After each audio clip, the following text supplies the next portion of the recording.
Hello সবাইকে, আসসালামু আলাইকুম। আমৃত্যু ভালোবাসি তোকে পর্ব ৩ পাঠ করে শোনাচ্ছি আমি মাহিরুন্নেসা।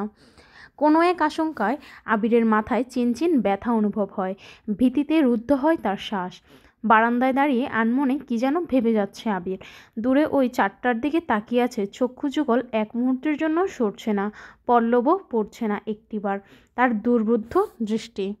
হঠাৎ কারো অস্তিত্ব বুঝতে পেরে সাবলীল ভঙ্গিতে নড়ে চড়ে দাঁড়ায়, দৃষ্টি সরিয়ে নেয় চাঁদ থেকে, ঘাড় ঘুরিয়ে দেখে মানুষটাকে। তারপর ধীরস্থির কণ্ঠে জানতে চায়, কিছু হয়েছে? তানভীর সরল মনে বলে, বড় আব্বু বুঝতে পেরে গেছে তুমি মারপিট করেছো, তাই তোমাকে সাবধান করতে বলেছে যেন মারপিট আর রাজনীতিতে না জড়াও। আর কিছু? অবহেলায় প্রশ্নটা করলো আবির। না, তেমন কিছু না, ব্যবসার হাল ধরতে বলল। তানভীর উত্তর দিল। আবির বলল, আচ্ছা ঠিক আছে, আর কিছু বলবি? তানভীর বলল, ভাইয়া মাথা ঠান্ডা করো, তুমি বাদ দাও প্লিজ। আমি তোমাকে শুধু জানিয়েছিলাম বিষয়টা, তুমি যে এভাবে দেশে চলে আসবে আর এইভাবে ঝামেলা হবে আমি এটা ভাবতেও পারিনি। বুঝতে পারলে আমি আগেই ব্যাপারটা সলভ করে দিতাম। আবির বলল, তুই আমায় বাদ দিতে বলছিস? বাহ। তানভীর বলল, আমি ওইভাবে কিছু বলিনি ভাইয়া, যা হবার তো হয়েছে, তুমি যা করেছো এরপর আশা করি আর কিছু হবে না, তাই বলেছিলাম। ওইসব চিন্তা বাদ দিয়ে একটু রেস্ট নাও, অনেকটা জার্নি করে এসেছো। আবির বলল, আচ্ছা তুই এখন যা, এরপর থেকে আমার ব্যাপারে তোকে যেন কেউ কিছু না বলে ওইটা সবাইকে বলে দিস। এত বছর বাহিরে ছিলাম, এখন তো আমি বাড়িতে আছি, যার যা কথা বলার সরাসরি যেন আমাকে বলে, আর আগামীকাল 12টার আগে কেউ যেন ডাকতে না আসে আমায়। তানভীর বলল, আচ্ছা আসছি আমি। এতক্ষণে মেঘে ঢেকে গেছে চাঁদ, অসীম দূরত্বে তাকিয়ে যেন ভাবছে ছেলেটা। তারপর রুমে ঢুকে দরজা আটকে ব্যাগ থেকে একটা সিগারেট বের করে, বারান্দায় বসে সিগারেট জ্বালিয়ে ঠোঁটে ধরে। দৃষ্টি পড়ে দূরে গাছের পাতার ফাঁকে ল্যাম্পপোস্টের ক্ষুদ্র আলোর দিকে, তার নিচে 2-3টা কুকুর আপন মনে চিল্লাচিল্লি করছে। সিগারেট খাওয়াটা আবিরের নিত্যদিনের অভ্যাস না, যখন সে খুব রাগান্বিত হয় বা চিন্তিত থাকে, বা যখন নিজেকে কন্ট্রোল করার সব শক্তি হারিয়ে ফেলে, তখন সিগারেটের ধোঁয়ার মধ্যে নিজের কষ্ট, রাগ, চিন্তা আর অভিমানগুলোকে উড়িয়ে দেয়। সিগারেটে কয়েকটা টান দিয়ে সিগারেটটা ফেলে দেয়, তারপর টান টান হয়ে শুয়ে পড়ল নিজের বিছানায়, মাথার নিচে দুহাত রেখে চোখ বুঝল। মেঘ খাবার খেয়ে রুমে এসে 2-3 ঘন্টা টানা পড়াশোনা করলো। এইচএসসি পরীক্ষা শেষ হলো, 1 মাসও হয়নি, কিন্তু পড়াশোনা যেন 3 গুণ বেড়ে গেছে।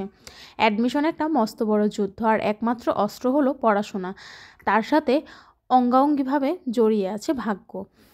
এইচএসসির রেজাল্ট কবে বের হবে ঠিক নেই, পাশ করবে কিনা তাও জানা নেই, কিন্তু অনিশ্চিত ভবিষ্যতের জন্য প্রস্তুতি আগেভাগেই নিতে হচ্ছে।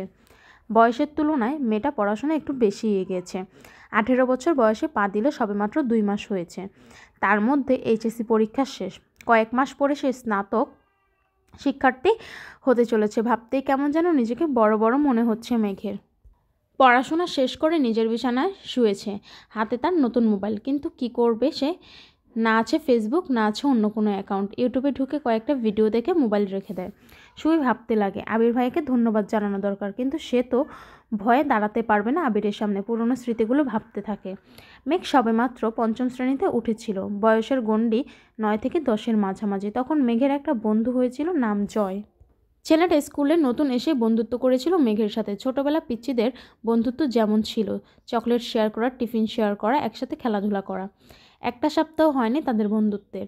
7 দিনের মাথায় আবির স্কুলে গিয়ে মেঘকে আর জয়কে একসাথে খেলতে দেখে। স্কুলের সবার মাঝখানে মেঘের গালে কয়েকটা থাপ্পড় বসিয়ে দিয়েছিল, আর রাগান্বিত স্বরে বলেছিল, তোকে যদি আর কোনো দিন কোনো ছেলের সাথে কথা বলতে বা খেলতে দেখি তাহলে তোর খবর আছে। তারপর বোনকে টানতে টানতে বাড়িতে নিয়ে আসে। একটাবার বোনের দিকে তাকিয়েও দেখেনি, দুগালে আবিরের 5টি আঙ্গুলের দাগ বসে গিয়েছিল। সেই যে থাপ্পড় দিয়েছিল, মেঘ 1 সপ্তাহ জ্বরে পড়েছিল।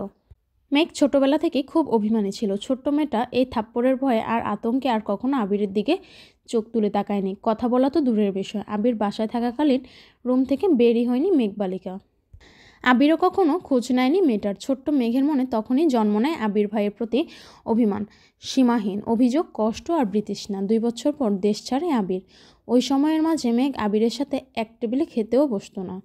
আবিরকে দেখলেই যেন ছুটে পালাতো মেঘ। আবির বিদেশ চলে যাওয়ার পর মেঘ আবিরের ভয় থেকে নিজেকে সাবলীল করে আপন মনে রাজত্ব করতে থাকে খানবাড়িতে। আবিরের পাশের রুমটায় তার দখলে চলে আসে। আবির থাকলে হয়তো কখনোই সে এই রুমে আসতো না। বিদেশ যাওয়ার পর আবির সবার সাথে ভিডিও কলে কথা বলেছে, কিন্তু কথা হয়নি মেঘের সাথে। দু একবার মেঘের কথা জিজ্ঞাসা করেছিল ঠিকই, কিন্তু মেঘ আতঙ্কে কথা বলতে চায়নি। এরপর থেকে আবিরও কখনো মেঘের কথা জিজ্ঞাসা করেনি। এত বছর পর ভাই বাড়ি এসেছে, এখনও দেখা হয়নি তার সাথে, এরই মধ্যে মারপিট করে ফেলেছে। ছোটবেলায় অনুভূতি প্রকাশ না করতে পারলেও আজ আবিরের কর্মকাণ্ডের কথা শুনে মেঘের মনে একটা নামে ঘুরপাক খাচ্ছে, সেটা হলো হিটলার। হিটলারের সাথে আবিরের কতটা মিল বা বেমিল তা বিবেচনা করার বিন্দু পরিমাণ ইচ্ছে নেই তার। মাথায় একটা চিন্তা ঘুরছে, ধন্যবাদ জানানো উচিত, কিন্তু সে কি আদৌ কথা বলতে পারবে হিটলারের সাথে? এসব ভাবতে ভাবতে সে ঘুমিয়ে পড়ল। ভোরবেলা থেকে বাড়িতে রান্নার ধুম পড়ে যায়। 3 ভাই সকাল সকাল খেয়ে অফিসে চলে যায়। মিম আর আদিও স্কুলে যায়। মেঘ ঘুম থেকে উঠে 8টায়। রাত জাগার কারণে সকালে উঠতে পারে না সে। মাঝে মাঝে গোসল করে খেয়ে বের হয়, মাঝে মাঝে এমনিতেই চলে যায়। 10টা থেকে 2টা পর্যন্ত বাহিরে কোচিং, তারপর টিউশন শেষ করে বাড়ি ফিরে ফ্রেশ হয়ে খেয়ে একটু ঘুমায়, বিকালে একটু হই হুল্লোড় করে, তারপর পড়াশোনা করে। এই তার বর্তমান জীবন। আজও তার ব্যতিক্রম হলো না। খেয়ে কোচিংয়ের উদ্দেশ্যে বেরিয়ে পড়েছে। বাসার গাড়ি তাকে দিয়ে আসে, আবার কল দিলে গিয়ে নিয়ে আসে। ঠিকঠাক 12টায় ঘর থেকে বের হয়ে আবির ধীরগতিতে নিচে আসে। চিন্তিত মুখ দেখে মা মালিহা খান ভীতস্বরে ছেলেকে জিজ্ঞাসা করেন, কিছু হয়েছে তোর বাবা? আবিরের মুখের ভারী ভাব বজায় রেখে উত্তর দিলেন, কিছু হয়নি, খেতে দাও। ছেলেটার ছোটবেলার চঞ্চলতার ছিটেফোঁটাও নেই ছেলেটার মধ্যে, এটা ভেবে বারবার হতাশ হচ্ছেন মালিহা খান। হঠাৎ চোখে পড়ে ছেলের হাতে ব্যান্ডেজের দিকে। হাতটাও ফুলে গেছে অনেকটা। আবির খাবার খাচ্ছে, তার মা শান্ত স্বরে ছেলেকে বোঝাচ্ছেন, এটা করো না, সেটা করো না। মনে হচ্ছে 5 বছরের শিশু, আগুন পানি চেনে না। যদিও বাবা মায়ের কাছে সন্তানরা সারা জীবন শিশুই থাকে। খাওয়া শেষ করে মায়ের থেকে বিদায় নিয়ে বেরিয়ে যায় আবির। মেঘ বাড়ি ফিরেছে 1 ঘন্টা হবে। শাওয়ার নিয়ে নিচে এসেছে খেতে। খাওয়া শেষ। তানভীর রুম থেকে ছুটে এসে জিজ্ঞাসা করে, বড় আম্মু ভাইয়া কোথায়? আতঙ্কে ওঠে মালিহা খান। ও তো 2-3 ঘন্টা আগেই খেয়ে বের হয়েছে। কেন? ইস, মিস করে ফেললাম। মালিহা খান বলল, কি হয়েছে বাবা? মেঘ নীরবে তাকিয়ে ভাই আর বড় আম্মুর কথোপকথন শুনছে, বোঝার চেষ্টা করছে ঘটনাটা কি। তানভীর ভাইয়াকে কল দিয়ে জিজ্ঞাসা করে, কোথায় আছো? আবির কি যেন বলল, শোনা যায়নি। তানভীরের চোখে উত্তেজনা স্পষ্ট। বড় আম্মু, কাকিমণি বাহিরে চলো। কেউ প্রশ্ন করার আগেই তানভীর ছুটে গেল বাহিরে। তার পিছন পিছন মিম, আদি, মা, কাকিমারা সবাই দরজা পর্যন্ত গেল। সবার পিছনে মেঘও গেল সেখানে। এরই মধ্যে বাইকে বাড়ি ঢুকলো আবির। নীল রঙের চকচকে একটা সুন্দর বাইক, হেলমেটটাও নীল। হেলমেট খুলতে খুলতে তাকায় বাড়ির মানুষের দিকে। মেঘ অপলক দৃষ্টিতে তাকিয়ে আছে। সেই কবে দেখেছিল আবিরকে? সেই আবিরের সাথে এই আবিরের চেহারার কোনো মিল নেই। হেলমেট খুলতে খুলতে চুলগুলো এলোমেলো হয়ে গেছে আবিরের। চোখে সানগ্লাস, নেভি ব্লু রঙের শার্ট, কালো প্যান্টের সাথে ইন করে পড়েছে। হাতে কালো ফিতার একটা ঘড়ি, পায়ে শু জুতা। আপাদমস্তক দেখলো আবিরের। হৃৎপিণ্ডর 4 প্রকোষ্ঠ ছটফট করতে লাগলো মেঘের। আবিরের দিকে বিভোর দৃষ্টিতে তাকিয়ে আছে সে। আবির বাড়ির সকলের উদ্দেশ্যে বলল, বাইকটা কিনেছি, কেমন হয়েছে? আবিরের কণ্ঠ মেঘের মনের গহীনে ধাক্কা খায়। এতে হুঁশ ফিরে পায় তার। দাঁড়িয়ে থাকতে পারছে না সে। এক দৌড়ে নিজের রুমে ঢুকে দরজা আটকে শুয়ে পড়ে মেঘ। মিম আর আদি হই হুল্লোড় করছে, আবির ভাইয়ার কাছে আবদার করছে ওদের বাইক নিয়ে ঘোরার জন্য। মালিহা খান ছেলের পানে তাকিয়ে প্রশ্ন করলেন, বাসায় 2-3টা গাড়ি থাকার পরও বাইক কেন কিনলে? আমার গাড়িতে চলাচল ভালো লাগে না, অবলীলায় উত্তর দিল আবির। পিচ্ছিরা খুশি হলেও খুশি হতে পারেননি মালিহা খান, হালিমা খান আর আকলিমা খান। কারণ এই বাড়িতে বাইক ব্যবহার নিষেধ করেছিলেন স্বয়ং আলী আহমদ খান নিজে। তিনি কোনো এক বয়সে বাইকে অ্যাক্সিডেন্ট করেছিলেন, সেই থেকে বাইক কিনা বা বাইক চলাচল নিষিদ্ধ করেছেন। ইকবাল খানের খুব ইচ্ছে ছিল বাইক কেনার, কিন্তু বড় ভাইয়ের নিষেধ অমান্য করার সাধ্য নেই, তাই কিনতে পারেননি। তানভীর খুব করে চেয়েছিল বাইক কিনতে। রাজনীতির সুবাদে অনেক জায়গায় চলাচল করতে হয়, বাইক থাকলে সুবিধা হয়।